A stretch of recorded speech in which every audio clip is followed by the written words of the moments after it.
Welcome to Through the Table Podcast with Brian, JL, Tom,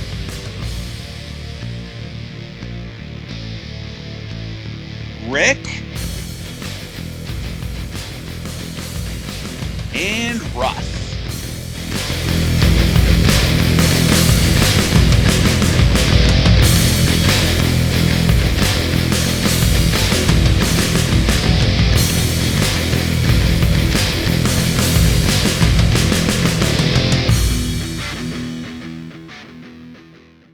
The thing my buddy actually pointed out when he, now that he's kind of watching both AEW and WWE, he's like, I really can't believe they're, they're pushing Cody to the moon. Like he's just, and it is kind of weird.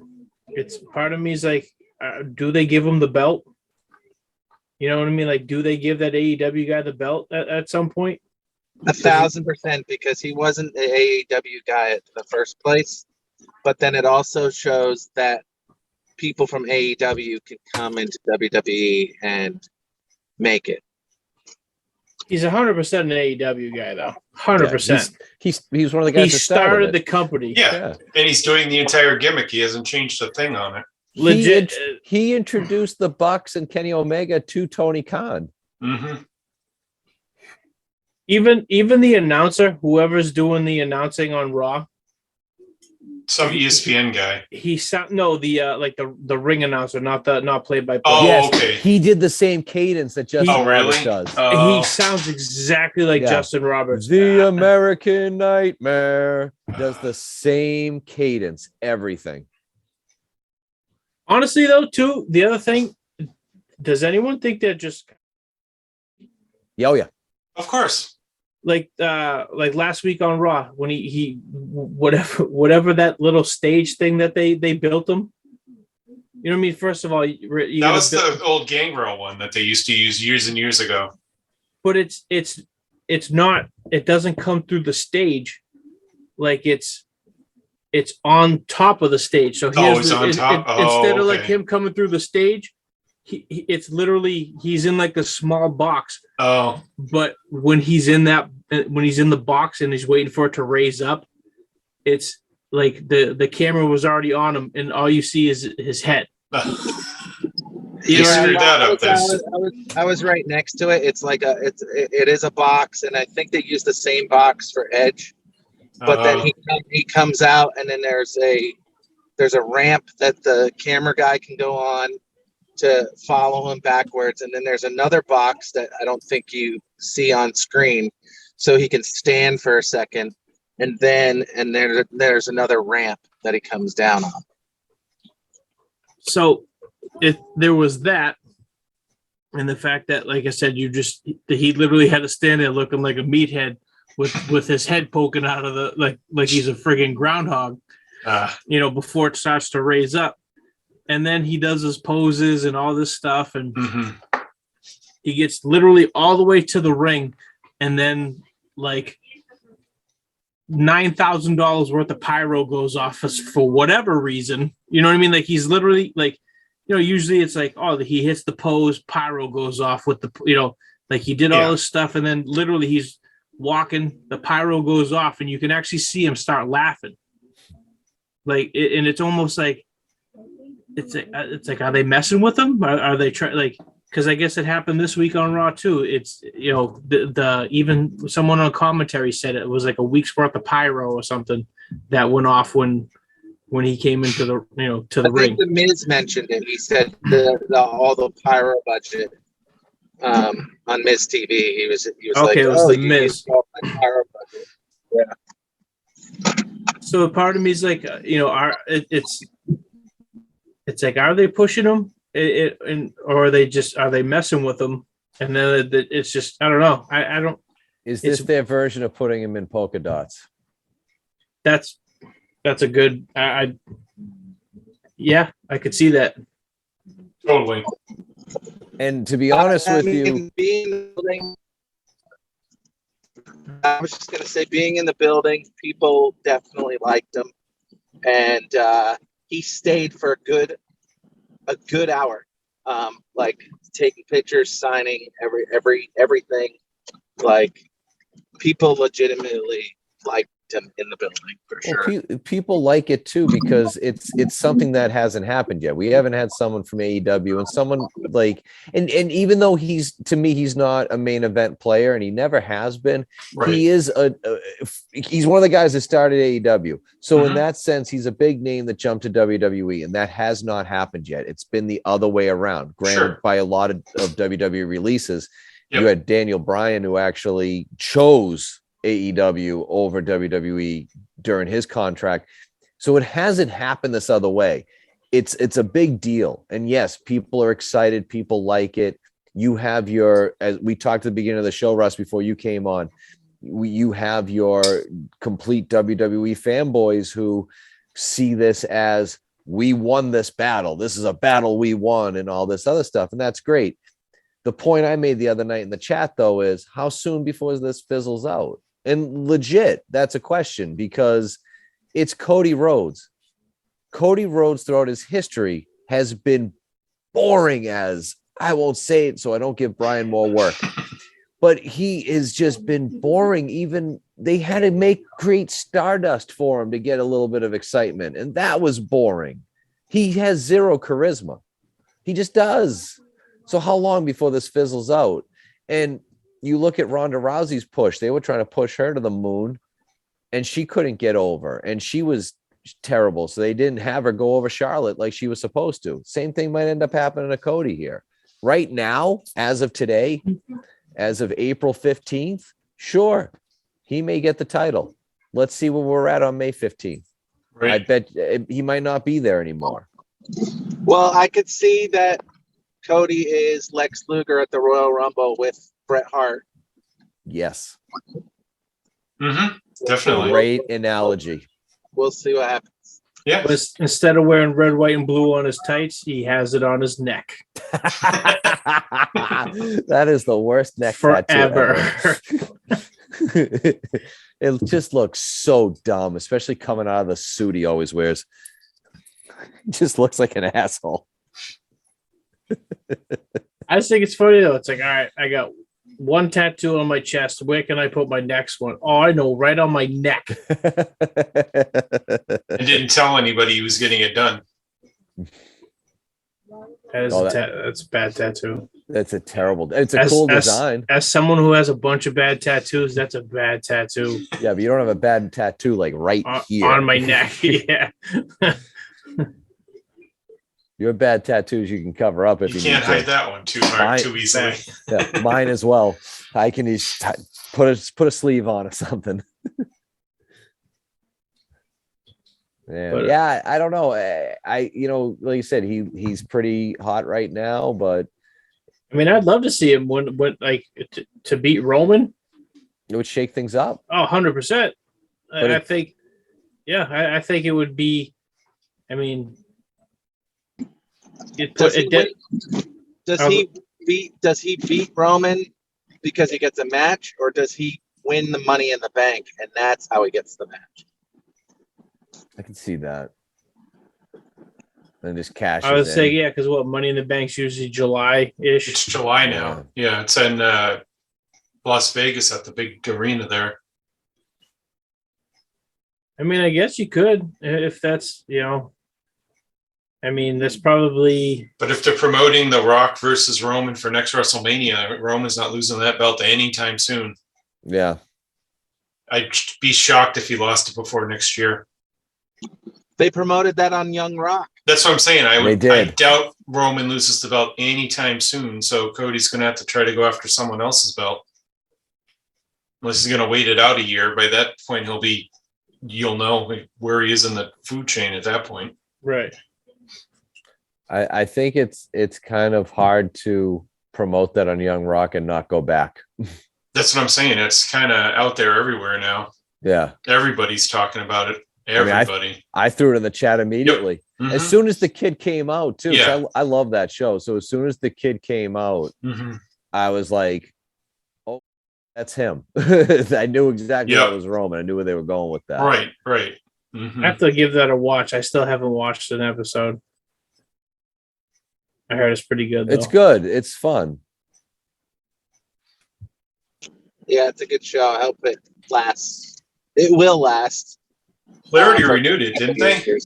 Yeah, oh yeah. I mean, I kind of feel Yeah, like... I mean, NBC wants to be in the business of The Rock, so they're not going to cancel that. I don't know what the ratings are. They're pretty good. They're not awesome, but they're not awful. They want that XFL time slots, too. Well, Right. keep in mind too, a lot of people watch it streaming on Peacock too. Oh yeah. Mm-hmm. Yep. So, like, I haven't seen any episodes, but I could have sworn the first season he was, like, little. Like, he was, like... Oh yeah, Like, now he's... they go back and forth. Oh, okay. Yeah. All right. They've got him as what, a 9-year-old, him as a 16 Right. 16, Yeah. and him in Yeah. college Mhm. or Right. right Like, after college. I would say I like the one that plays him that where they pretty much announced the WrestleMania match or whatever. He's got the pencil thin mustache and like the Yeah. stupid hair. Like he, Right. yeah. Mhm. That kid actually looks a lot like him. It's He scary. does. He really does. Yeah. And they do a really good job with the casting. Some of the guys look so much like who they're supposed to look like. Like Alpha and Sika are like dead accurate. Well, Chavo which is Guerrero scary. had a lot of say on who gets casted in what role. Yeah. Because he wants them to look as close to the person as possible. Oh, Chavo's in on that show too. Yeah, Chavo's Yeah. one of the He- producers of it now. He's like the dude to call when you need like a wrestling TV show at Mhm. this point, Yep. right? He's the guy. He's everywhere. Yep. That's why he had to leave AEW when he did, because they were filming the show. Oh, really? Yeah. Because I thought it was like, didn't he come out a couple weeks ago and he's like, "Well, you just stop calling me." And it's like, He was producing the show. They took his name off the roster page, but he was still they haven't even wrapped up this season yet. He says they have a couple weeks left. Yeah. Hmm. I guess he just had Bigelow. some free time to do the Ring of Honor show last week, so that's why he had done it. The guy they had play Bam Bam was real good. Mhm. Like he looked a lot like him. Jeff Yeah. Jarrett, not so much. Vince McMahon, not so much. And Pat Patterson, not so much. But still, it's been real good. It's- Randy Mhm. Savage, the Randy Savage actor looks pretty good too. Yeah, Randy said Iron Sheik looks really good, like a Mhm. young Sheik. Yeah. There's a lot of guys on it that's just it's so close, it works. Yeah. The dude that seen play Andre, he's a little like, but then again, It's hard to find somebody like that. Exactly. Yeah, how do it's you hard. find someone that looks like Andre the Giant? It's kind of impossible. Right. Mhm. And he has a daughter, not a son, so that'd be kind of difficult to use her. Yeah. in it. Right. But she still doesn't even look like him that much. Right. You got to find someone that's like 7 something, and Mhm. Right. you know, I guess Matt Cardona tried out for the Randy Savage role. Oh, really? Yeah. Not surprised by that.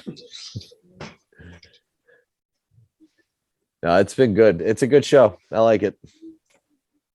You have to check it I out. bet there's been a lot of wrestlers that have tried out that like we would probably be surprised on who tried out or not. Oh, I'm sure. Hmm. Which is kind of funny that a lot of them didn't get it when you think this is what they do every day. Sorry, we're not going to cast you in the role of this professional wrestler. You're not believable enough. That or they told them what the how often you'd have to shoot all that stuff, and they said you need to take 6 months off to do this. What do you think? I work for AEW? No. Oh, the guy behind me was at AEW was pissed that CM Punk wasn't there because I he thought you was said out they were filming. pissed at Jericho wasn't there. Well, they were pissed at Punk and Jericho. They were pissed Uh-huh. at Punk because Punk was out filming heels. They were Yeah. pissed at Jericho because Jericho was like doing a bunch of shows, and Hmm. I don't think he had a show that night, but I know he had one the night before. He had one the night after, and I guess he was there, but they didn't film anything with him. yeah. Because And as you said, that thing they did was from the week before. oh, totally. That was not Yeah. Boston outside. No, There was a lot of parking spaces there. That was not Boston. it wasn't. No, you've seen that place. All it is streets around the arena. Yes. There's no parking lot. There's one underneath it, but they were outside. They weren't in an underground one. Yeah. If they were in the underground one, I would say, okay, then they were legitimately there, but they weren't. Yep. Yeah, that was taped the week before. So when does friggin' Kingston and Santana and Ortiz get help? Because this is kind of it's getting a little They're pushing it. As you saw tonight, they're doing the one-on-one match with everyone barred at ringside for Rampage next week. So I'm assuming in a couple of weeks, because you can't keep having the heel beatdown every single week before it gets too tiresome. And it's extensive. Yeah. Like they don't know At least how this to cut week it short. they cut it short from the usual this week, but it still went too long. Yeah. But at least they cut it down from 15 minutes to like 5. I mean, the opening segment, I'm pretty sure Punk was still in the ring when the tag match started. I think so. Yet for some reason, this beatdown lasts like 20 minutes. Yeah. It's going to be coming up after that singles match and then whatever the next progression is. Well, do they have something going on tomorrow night? I know that they got the Battle of the Belts, but is there something that they're doing with this, or are they saving that? It's a Saturday night show, yeah. They're taping it. They're probably already finished by now. Yeah. That's why they did the live Rampage, because they were doing Battle of the Belts. Right. I didn't know if they were going to do something with the Kingston stuff. No. Not as far as I know. So when's the next pay-per-view? All what is that? All Double or Nothing. In May. That's in May. Yeah, you're still about. Yeah, you're probably a month off from next week. I think it's like May 22nd or so, May 25th, whatever that weekend is. When do they usually do Stadium Stampede? That's in the summertime. That's June, right? But there's it's going to be in June. I've heard something's coming with that. I don't know if you heard what that big announcement's from Tony Khan. It's supposed to be bring a match with AEW versus New Japan is what they're doing in June 23rd in Chicago. I guess they have, but they're definitely doing it. Russ, they're going back to Chicago. I see. Yeah. When in doubt. Kenny Omega has to return soon. I would imagine too. They're hoping for Double or Nothing area. I doubt it. Well, return. I'm not saying like work, but Yeah. like actually like pop up and be on TV again, because he should be pretty close to returning within a few weeks of then, if he's not already cleared by then. Oh, speaking about people returning, that 3-week prognosis there for Ray Phoenix sure as hell didn't happen. Nope. That arm definitely broke after all. Oh yeah, he's like, yeah, I'm fine, guys. That arm definitely broke after all. We just didn't hear it. It bent backwards. I was saying, it disappeared. I was definitely. Yeah. I'd be surprised if he ever works again. He will. But not only that, they still. It seems like they're still planting seeds for some kind of a Sting and Darby versus Matt and Jeff Hardy. A little bit, yeah. Tag match. Mm-hmm. You know what I mean? Right. You have one guy in that match who can move. Yeah. And believe it or not, Sting's probably number 2 on that list. Yes. The way he's been performing lately compared to the Hardy Boys. Watching the Hardys last Wednesday, man. Oh, I mean, Jeff is just, and it's not a drug thing with Jeff. No, their bodies are broken. He's finally hit that point where he just can't move. Yeah. He can't do it. His body just doesn't allow him to do it anymore. No more of this. That's all he can do. The Swantons, he just falls on the guy now and almost kills them. Yeah. Like just complete whole body, just wham. Mm-hmm. Yeah. He's not even trying to get over anymore. Nope. I fall where I fall, so be ready to get it. Yeah, the poor Blade's like, all right, I'm ready. I know every time, yeah. He takes every one.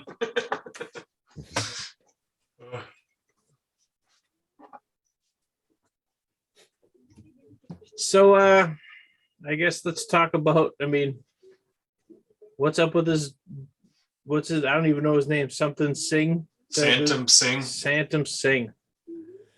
So what was he? He certainly made you forget about the exploding death match real fast. Yeah. I mean, look, it wasn't good. And as I said at the top of the show here, I'll tell you when something AEW does isn't good, and this Yeah. was something that wasn't good. And it's almost like, my friend texted me, and he had like a really good point about this. It was almost as if Tony Khan got through most of the night and said, "You know what? Here, kid, take the book for the last 15 minutes. I'm gonna go run out and do something else," because it was a completely different show. Like, that was a completely different segment, different feel than the rest of the show. It was like he didn't even book it. I think Discovery had a lot to do with that. Do you really have to save the lights out thing for like really, really like awesome, important, like Bray Wyatt had to come out back then, like not whatever happened. Right. They love lights out. They do. I think that's just the it's kind of like what you were saying earlier, Tom, where ECW is, like AEW is the ECW now. Mm-hmm. They used to do that all the time. All the time. Mm-hmm. Taz loved it. This is probably like a Taz gimmick because he loved doing that. I guess Tony Khan was doing that way before Tony Khan was on Busted Open and said it, and he wasn't throwing anybody under the bus, but he said there were a lot of people throwing out how to debut him, and a couple of guys, 30-year veterans of the sport, said turn the lights off and do it that way. And Tony never thought about, well, what's the negative on this, that no one knows who's going to know who the hell this guy is. Right. He never thought of that when he agreed to it. So he said it was on him. And the thing is, too, is like, it's one, you don't know who he is. And two, like you said, it's just been played out too much. They just, I mean, at this point, I don't know what you do. Maybe you just have them just walk to the ring. You should have just come in from behind him and beat him up. Yeah. They didn't need to turn the lights off. I mean, you really can't do like a sneak attack because he walks like a friggin', you know what I mean? Like he's not very, you couldn't surprise Samoa Joe, I guess you could say, if this dude was just going to walk to the ring. He should have done one super powerful move, like train for one move, whether it's a choke slam or something like that, for like 6 months, and just do that. And just like totally just like clothesline Samoa Joe to death or something like that. But just do one move, have him stand there and have people be like, who the hell is this guy? But then the commentary didn't help either, because they were like, oh, is he the basketball player? It's like, why? It's Tony Schiavone said that. Yeah, and it was just like, we can get back to that if he was a basketball player. It should be like, who is this monster? Who is this like guy that's 7 times taller than anyone on the roster? Like, killing Samoa Joe. Not like, is this number 8 in the draft from 2015? Weird. Like, I like what Tony Schiavone was like, I seen him at the AEW training facility. Like he didn't know what to call the Nightmare Factory. He wanted to call it the power plant. Yeah, he was almost said power plant, but he's like, what is it called now? He had to struggle with the AEW factory training facility. Yeah. So good. I was say, so that's, I don't know. I don't think I just at this point, I don't think you need giants in wrestling. As stupid as that sounds to me, you know what I mean? There's just not enough. Like, it just seems like lately the giants really can't have the matches that like almost. Yeah, it's the same thing with Aziz or whatever. It's like they're just not. You know what I mean? Like you just can't put them in there with anyone, and they're not gonna. You can't gel with them. They're just too awkward, and they're too. Especially if they're not built as a wrestler. He's a basketball player or a football player or whatever. Right. But even like almost, you know what I mean? They put him with AJ Styles for a bit because AJ can wrestle a broomstick, and they couldn't even get a passable match out of him. AJ. If AJ's getting frustrated by working with him, there's a problem. Yeah. Right. And then even the whole Lashley thing, that was just kind of whatever. It It was just to get, Lashley on WrestleMania at this point. But what they should have done with that Lashley stuff is that they should have reversed it. They should have had the MVP moment at WrestleMania. Had that like That's true. thing, and then just have it as that, and then have the match.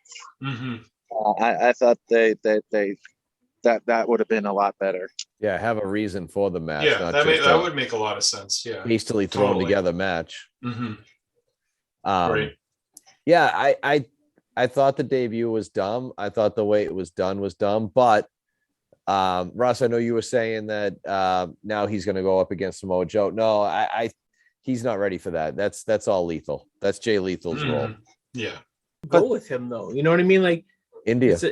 It's it's kind of like what you said. It's all right. He's going to be an ROH guy. It's like, but even whether it's ROH or AEW. Well, if we're talking about ECW, he needs to be their 911. Mm-hmm. He's got about as much talent.